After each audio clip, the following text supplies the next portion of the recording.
Bonjour à tous. Si vous me permettez, avant de commencer, je vais faire la lecture de ce journal de manière tout à fait spontanée et absolument pas préparée. Bien, dernière nouvelle, révision constitutionnelle. Avec seulement 3 députés, l'Assemblée nationale vote la révision constitutionnelle transférant le pouvoir législatif à Clément Rivière, étudiant de première année. Comment me transférer de telles responsabilités à moi, étudiant de première année? Pauvre air perdu dans cette jungle juridique impitoyable, martelé de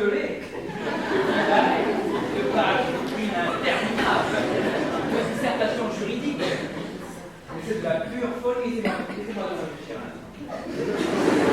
instant. Et c'est justement, comme tout citoyen concerné et étudiant en droit impliqué, avec quelques projets de réforme dans le tiroir que je prends plaisir à élaborer lors de mes temps libres. Eh bien, après la réforme polémique au genre d'orthographe, je vous propose, ou plutôt je vous impose, étant donné que la loi c'est moi, un nouveau projet en collaboration avec l'Académie française. Étant donné que l'usage du téléphone portatif n'est pas répandu parmi les sages, nous attendons encore leur réponse par pigeon voyageur, ça reste plus.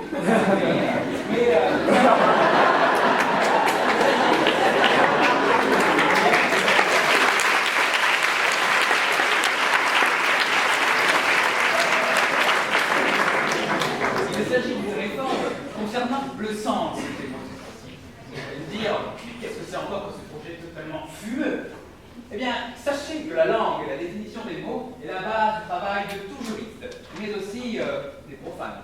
Par profane, j'entends par là tout le reste.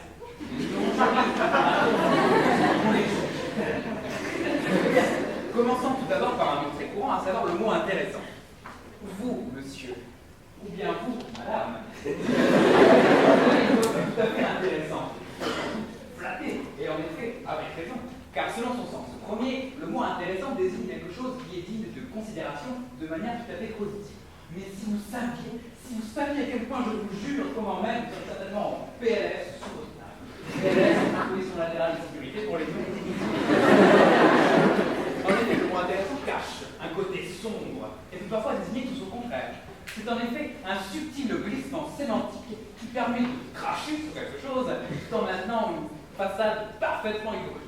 Et pour éviter une malaise avec notre coiffure, nous allons directement enchaîner. Nous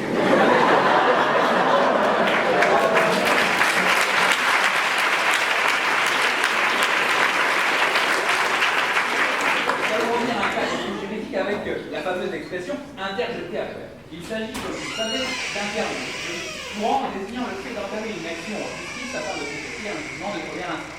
Cette expression se dote d'un second sens intitulé « expression employée par un juriste pour corriger un non-juriste ayant dit faire appel et ainsi prouver à la face du monde entier qu'il étudie le droit ». Définition un peu longue, mais qui fait sens à mon avis. Et enfin, en parlant de faire appel, justement, il sera désormais interdit d'utiliser certains mots. Vous avez tous sûrement entendu une personne dire, non sans enthousiasme, il a fait appel parce que quoi? Parce que, ça va être difficile à dire, je me concentre un peu, excusez-moi. Parce que la loi stipulait que... Excusez-moi, je fais un début de choc bagage. C'est bon, on enchaîne.